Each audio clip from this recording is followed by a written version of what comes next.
In this video, we will discuss the concept gravitational potential and potential energy. तर potential energy तुम्ही previous standard मध्ये बघितलेलं आहे. Potential energy म्हणजे काय?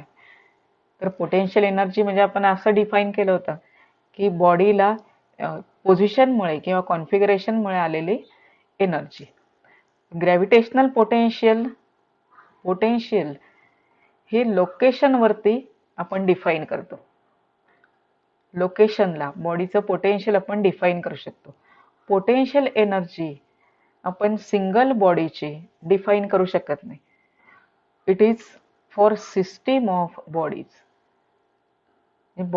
बॉडीच्या पोझिशनमुळे आलेली एनर्जी, पण position with respect to some another mass, some another object. आपण MGH फॉर्म्युला वापरला होता स्कूल लेवलला. Potential energy MGH, gravitational potential energy MGH. हे MGH हाईट ही कुठून मोजली होती आपण? त्याला दुसरा रेफरन्स होता. त्यामुळे पोटेन्शियल एनर्जी आपण सिस्टीमची डिफाईन करतो. त्यानंतर every body tries to remain in its lowest, that is minimum potential energy state. म्हणजे काय? अर्थवरती पोटेन्शियल एनर्जी, अर्थच्या सरफेसवरती पोटेन्शियल एनर्जी कमी आहे. तुम्ही पोटेन्शियल एनर्जी वाढवायचा प्रयत्न केला, जसं वर जाणार तशी पोटेन्शियल एनर्जी वाढणार. समजा बॉडीला या हाईट पर्यंत नेली आणि इथं तुम्ही सपोर्ट दिलेला आहे, म्हणजे frictional force is supporting this body. Frictional force तुम्ही काढून घेतला तर ही बॉडी कुठे येणार? परत डाऊनवर्डला, मिनिमम पोटेन्शियल एनर्जी स्टेटला येणार. बॉडी ही कायम लोएस्ट मिनिमम पोटेन्शियल एनर्जी स्टेटमध्ये राहण्याचा प्रयत्न करते. आता पोटेन्शियल एनर्जीची डेफिनेशन आपण स्कूल लेवलमध्ये कोणती बघितली होती? So potential energy is defined as energy possessed by the body due to its position or configuration. By virtue of position, the body possesses some energy and that energy we call it is a potential energy. त्याला आपण potential energy म्हणतो. म्हणजे आपण school लेवलला असा पण formula बघितला होता. समजा body, let the body is at height h above the earth surface आणि h कमी आहे, r पेक्षा खूप कमी आहे. r म्हणजे रेडियस ऑफ द अर्थ. दिस is the radius of the अर्थ. याच्यापेक्षा ही हाईट खूप कमी आहे. तर या ठिकाणी आपण ग्रॅव्हिटेशनल पोटेन्शियल एनर्जी फॉर्म्युला लिहिलेला होता आणि तो कोणता होता? Gravitational potential energy is MGH. MGH is potential energy. हा फॉर्म्युला आपण आतापर्यंत वापरत होतो, पण या ठिकाणी काय गृहीत धरलं होतं तर h ही खूप कमी आहे r पेक्षा. पण h समजा जर जास्त असेल तर हा फॉर्म्युला आपल्याला उपयोगी पडत नाही. If h is greater than r, then formula MGH is not useful because आत्ताच आपण डिस्कस केलेलं आहे, G is not constant at this height. So GH is not equal to G. सरफेसला जेवढा आहे G, कारण अल्टिट्यूड मध्ये आपण बघितलंय सरफेसला G असेल तर height h when it is comparable to distance capital R, म्हणजे r शी कंपेअर करणार जर हे डिस्टन्स असेल, it is suppose greater than r, तर at this height GH is different. GH is equal to G upon 1 minus 1 plus h upon r bracket square. So this is the value.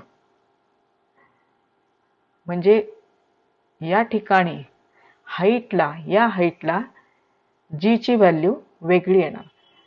हा आपण formula कधीपर्यंत वापरू शकतो? तर जोपर्यंत G constant आहे, म्हणजे G ची व्हॅल्यू जी आपण नेहमी कन्सिडर करतो 9.8 मीटर पर सेकंड स्क्वेअर, आणि थोड्या हाईटला सुद्धा आपण तीच व्हॅल्यू कन्सिडर करतो. थोड्या हाईटला, थोड्या म्हणजे ही खूप कमी असते r पेक्षा, त्यावेळेला आपण हा फॉर्म्युला वापरू शकतो. पण एखाद्या ठिकाणी जर वापरायची असेल तर आपण पोटेन्शियल एनर्जीचा फॉर्म्युला हा वापरू शकत नाही when h is comparable to r. तर आता ही व्हॅल्यू कोणती किंवा हा फॉर्म्युला कोणता, पोटेन्शियल एनर्जीचा फॉर्म्युला, तर तो आपल्याला डिराईव्ह करायचा आहे. त्याच्यासाठी ही डेफिनेशन जी आपण लॉज ऑफ मोशन मध्ये बघितलेली, work done against gravitational force हा कॉन्झर्वेटिव्ह फोर्स आहे, which does not depend upon path in which or through which the body is displaced. It is equal to change in gravitational potential energy. हा concept आपण वापरणार आहे किंवा ही definition वापरणार आहे. Work done is equal to change in potential energy. म्हणजे work काढा किती होणार आहे ते, आणि तेच वर्क म्हणजे काय असणार, पोटेन्शियल एनर्जी असणार. वर्कचा formula force into displacement. This is a dot product of force and displacement. Change in potential energy हाच आपण फॉर्म्युला बघितला होता लॉज ऑफ मोशन मध्ये. The next step, expression for gravitational potential energy. आता हे expression आपल्याला परीक्षेला विचारलं जातं, एक्सप्रेशन फॉर पोटेन्शियल एनर्जी, आणि हा फॉर्म्युला आपल्याला कॉम्पिटेटिव्ह एक्झामसाठी अत्यंत महत्वाचा आहे. आता एक्सप्रेशन साठी आपण काय काय कन्सिडर करणार आहे बघा. अर्थचा रेडियस कॅपिटल आर, आणि इथे एक पॉइंट आहे पॉइंट पी, तो सेंटर पासून आर या डिस्टन्सला आहे, स्मॉल आर. म्हणजे स्मॉल आर ची व्हॅल्यू किती झाली, small R is equal to R plus H, because this is R, radius is capital R. तर या डिस्टन्सला आहे, आणि ह्या पॉइंटला आपल्याला पोटेन्शियल एनर्जी काढायची आहे. या पॉइंटला पोटेन्शियल एनर्जी किती आहे. पोटेन्शियल एनर्जी काढताना आपल्याला अर्थचा पण विचार करायला लागतो, आणि बॉडी या पॉइंट पी ला ठेवलेली आहे त्या बॉडीचा पण विचार करायला लागतो. म्हणजे आपण काय करतो या ठिकाणी, पोटेन्शियल एनर्जी ऑफ सिस्टीम काढतो, in which there is a mass small M, there is a mass capital M, and these two masses are separated by some distance r. तर अशा या सिस्टीम मध्ये आपण पोटेन्शियल एनर्जी काढणार आहे.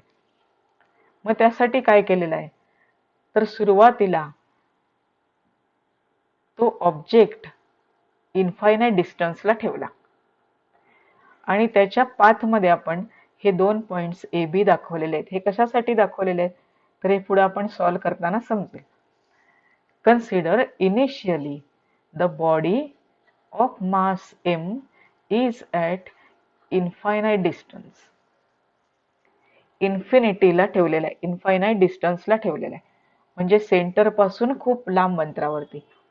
मग जर हे डिस्टन्स इन्फायनाइट असेल तर ग्रॅव्हिटेशनल फोर्स काय येईल, ग्रॅव्हिटेशनल फोर्स फॉर्म्युला माहिती आहे, G M M divided by distance square, infinity square. Infinity square म्हणजे इन्फायनाइटच, हे सुद्धा इन्फिनिटीच आहे ना. So this is almost equal to 0, कारण ही व्हॅल्यू खूप जास्त येणार डिनॉमिनेटर, आणि फोर्स ग्रॅव्हिटेशनल फोर्स काय होणार, 0 होणार. So gravitational force is 0. आता या ठिकाणी ग्रॅव्हिटेशनल फोर्सच नाही आहे, त्यामुळे ग्रॅव्हिटेशनल फील्ड 0 मानलं जातं. At infinity gravitational field is 0, म्हणजे ग्रॅव्हिटीचं जे फील्ड आहे म्हणजेच जी ची व्हॅल्यू 0 मानली जाते. At infinite distance gravitational force 0, that is gravitational field is 0, म्हणजेच जी ची value acceleration due to gravity 0 आहे. आता काय केलं पाहिजे बघा, to find gravitational potential at point P of system. आपल्याला आपला एम काय आहे, पोटेन्शियल एनर्जी या पॉइंट पी ला काढायची. मग आपण स्टेप कशा घेणार आहे, find amount of work done. Work done तर काढायचं आहे in displacing an object from infinity to point P. आपण इन्फिनिटी पासून तो ऑब्जेक्ट पॉइंट पी पर्यंत डिस्प्लेस करायचं आहे.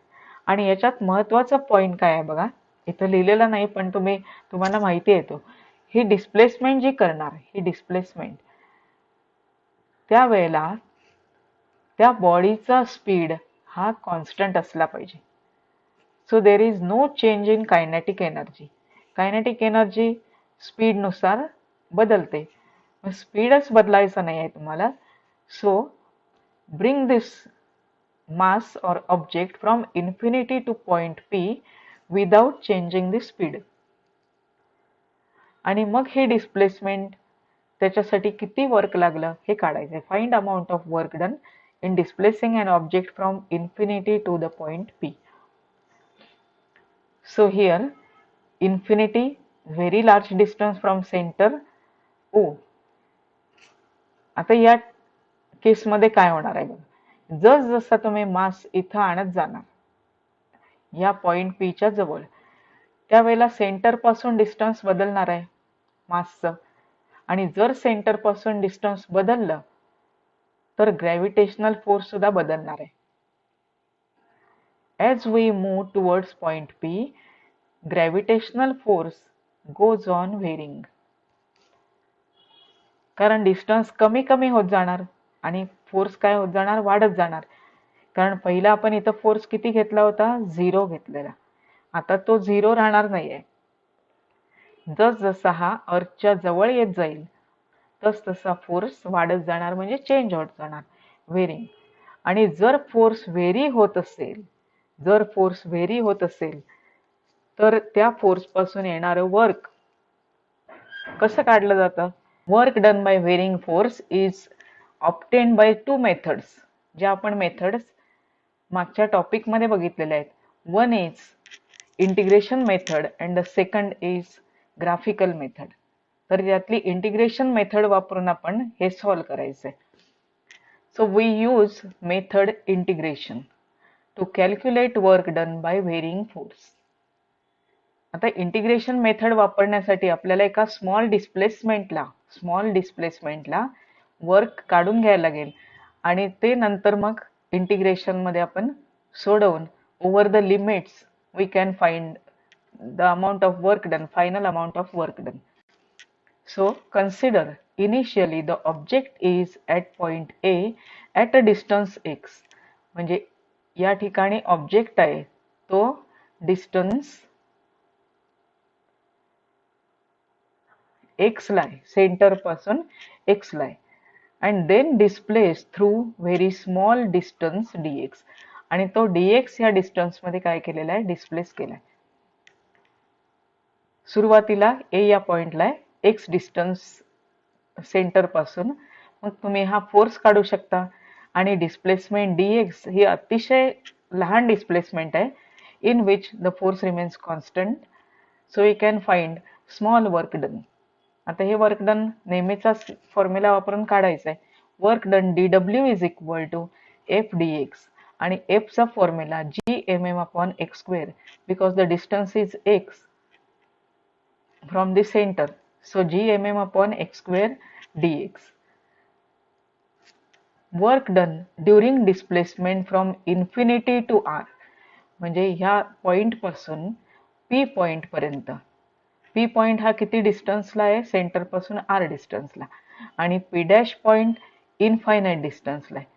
So the displacement is from infinity to r. Centre पासून ही डिस्टन्सेस आहे. आणि हे कसं लिहिलं जाईल, इंटिग्रेशन मध्ये.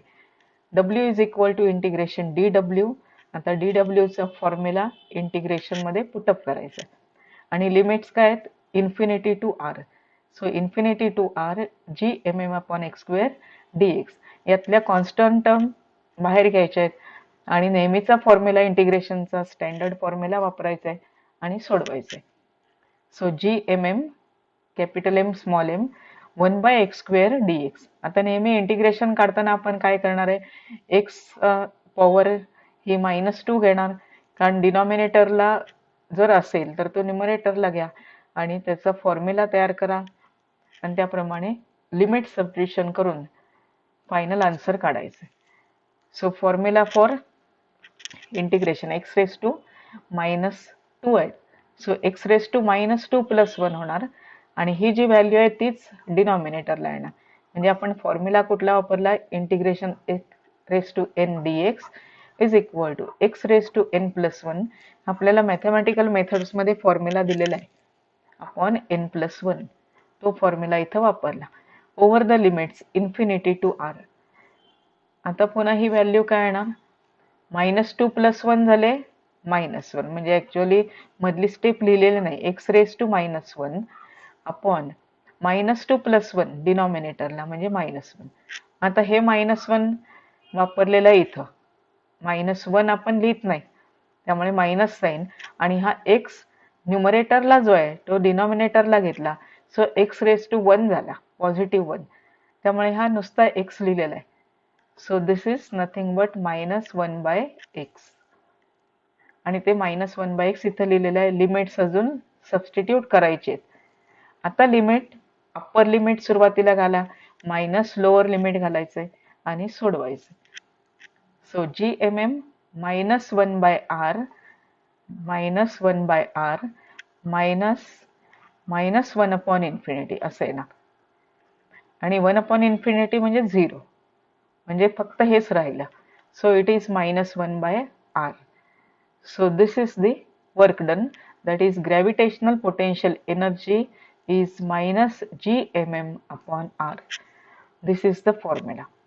So this is gravitational potential energy of a system consisting mass of object, that is m, Earth's mass of the earth, with mass, that is object is at a distance r from the centre of M. म्हणजे ह्या सिस्टीमचा, म्हणजे हे जे configuration आहे आपलं ते आपण चेंज केलं. इन्फिनिटीला होता तो पॉइंट पी ला आणला, कॉन्फिगरेशन चेंज झालं. हे कॉन्फिगरेशन चेंज करण्यासाठी जे वर्क झालं ते एनर्जी मध्ये स्टोअर्ड झालं. So this is the potential energy stored in the system consisting object and अर्थ. आणि त्यांचं डिस्टन्स किती आहे दोघांमधलं, तर r डिस्टन्स आहे. So this is formula for gravitational potential. समजा हे जर आपण अर्थ सरफेसला आणला, r डिस्टन्सच्या ऐवजी काय केलं आपण, सरफेस वरती आणलं, या सरफेस वरती, म्हणजे पॉइंट P इथं आहे आणि इथं इन्फायनाइट पॉइंट आहे. तर हे डिस्टन्स सेंटर पासून किती झालं, r झालं. मग या ठिकाणी स्मॉल r च्या ऐवजी कॅपिटल r येईल. किंवा हा फॉर्म्युला आपण असा लिहू शकतो, GMM स्मॉल r म्हणजेच r + h. So this is also gravitational potential energy of a system at a distance h above the earth surface, म्हणजेच at a distance small r from the centre of the earth. Now next is gravitational potential. आता gravitational potential energy बघितली. Gravitational potential म्हणजे काय, तर same definition आहे, पण object of mass m घेतला होता, ते मास आपल्याला 1 युनिट पाहिजे, 1 unit, and then find the work, and that work is gravitational potential. एवढीच फक्त कंडिशन आहे. मग gravitational potential at point r कसं येईल, -gm/r इंटू m आहे तो 1 होणार. Mass of the object should be 1 unit mass. Unit mass is displaced from infinity to the point. जो आपण स्मॉल m हा डिस्प्लेस केला होता, म्हणजे mass small m object displace केलेला, त्याच्याऐवजी युनिट मास ऑब्जेक्ट आपण डिस्प्लेस करायचं, म्हणजे त्या स्मॉल m च्या ठिकाणी काय होणार आहे, 1 येणार. So this is the potential. This is potential. Potential आणि पोटेन्शियल एनर्जी दोन्ही फॉर्म्युले एकदम सोपे आहेत. फॉर्म्युले तर खूप इम्पॉर्टंट आहेत. आता ह्या नोट काय काय आहेत बघा. On the surface of the अर्थ gravitational potential is -gm/r. Gravitational potential.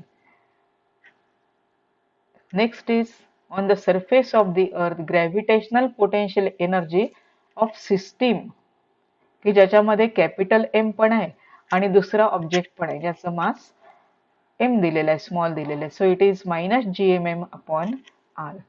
Next point, at infinity gravitational potential energy किती असणार, 0. Gravitational potential energy 0. ज्या ठिकाणी फील्डच नाही आहे त्या ठिकाणी ग्रॅव्हिटेशनल पोटेन्शियल एनर्जी 0. मग हे रिलेशन जे आहे, gravitational potential energy above the surface आणि gravitational potential energy on the surface. On the surface किती आहे? ही आहे ऑन द सरफेस -gmm/r. म्हणजे अर्थच्या सरफेस वरती पोटेन्शियल एनर्जी किती झाली? -gmm/r. आणि इन्फायनाइट डिस्टन्सला किती झाली पोटेन्शियल एनर्जी? 0 झाली. यातली कोणती एनर्जी जास्त आहे? तर 0 एनर्जी जास्त आहे, कारण हे मायनसमध्ये, त्यामुळे ही एनर्जी कमी आहे. म्हणजे यावरनं सुद्धा सांगू शकतो आपण अर्थच्या सरफेस वरती पोटेन्शियल एनर्जी कमी असते. And when we move above the earth surface, potential energy changes, increases, because the work is done against gravitational force. तर हा एक पॉइंट तुम्हाला लक्षात ठेवता येतं. 0 म्हणजे जास्त एनर्जी, कारण energy gravitational potential energy he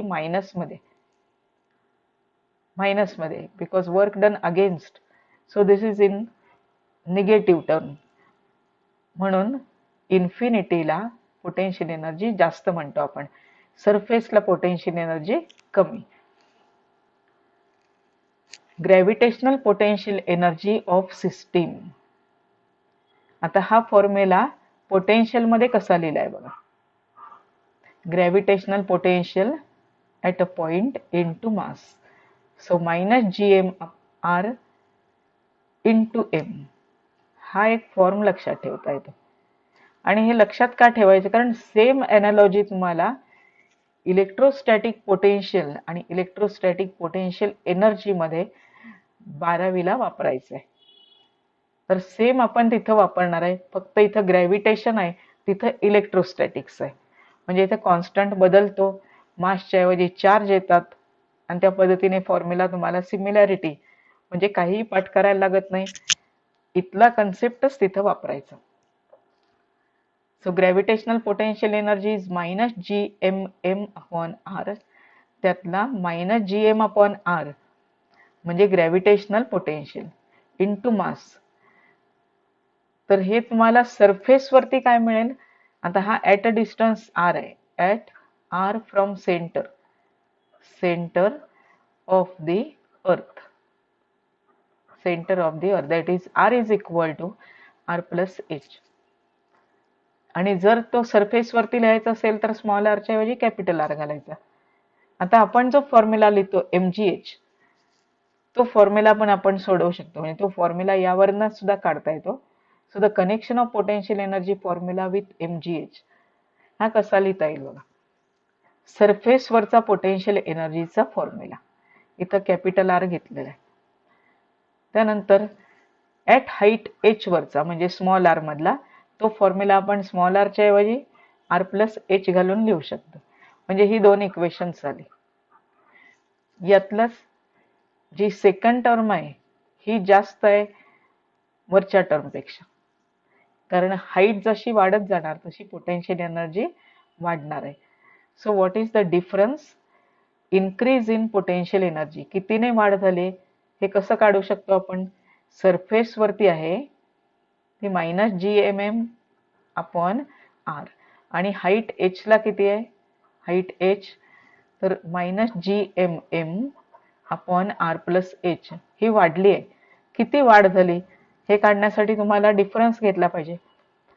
so -gmm/r plus h minus, again it is minus term. हे सोडवल्यावरती काय मिळणार? तर मायनस ही टर्म झाली पॉझिटिव्ह झाली, मायनस आणि मायनस हे पॉझिटिव्ह झालं, म्हणजे ही सुरुवातीला लिहू शकतो आणि हे मायनस लिहू शकतो. त्यातली कॉमन टर्म बाजूला घ्यायची, gmm 1/r minus 1/r plus h. जर ब्रॅकेट सोडवला तर तो कसा येईल बघा. LCM r into r plus h, cross multiplication करा, subtraction, so r get cancel, h upon r plus h.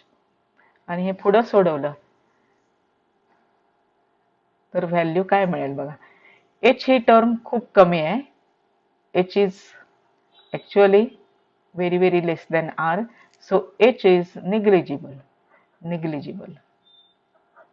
Negligible असेल तर खाली जो डिनॉमिनेटरला h आहे तो कॅन्सल करा. सो GMM h अपॉन वरचा h कॅन्सल करायचा नाही, जो डिनॉमिनेटरचा आहे त्याच्यामध्ये काही फरक पडत नाही, कारण r मध्ये h ऍड झाला तर ही सिमिलर r एवढीच राहते, कारण ही व्हॅल्यू जवळजवळ खूप कमी असते. It is not exactly 0. त्यामुळे r प्लस h ची व्हॅल्यू आपण r लिहू शकतो. r इंटू r काय होणार, r square. So GMM into h by r square. आता आपल्याला GM हा फॉर्म्युला पूर्वी G मध्ये कन्वर्ट केलेला आपण बघितलाय. GM is equal to G into r square. हा फॉर्म्युला आपल्याला झालेला आहे. GM is equal to G into r square. Put up करायचं आहे. GR square M H upon R square. So R square get cancelled and increase in potential energy is mgh. Increase म्हणजे सुरुवातीला potential energy आणि नंतर ती इथं आल्यावरती change झाली. So this potential energy increase. मग mgh ही व्हॅल्यू या ठिकाणी तुम्हाला सिस्टीमची पोटेन्शियल एनर्जी देणार. So this is connection with potential energy. आणि हा फॉर्म्युला आपण स्कूल लेवलला वापरलेला आहे. पण कोणत्याही ठिकाणी h हा कंपेरेबल जर असेल तर पोटेन्शियल एनर्जीचा formula GMM upon R plus H. This is gravitational potential energy.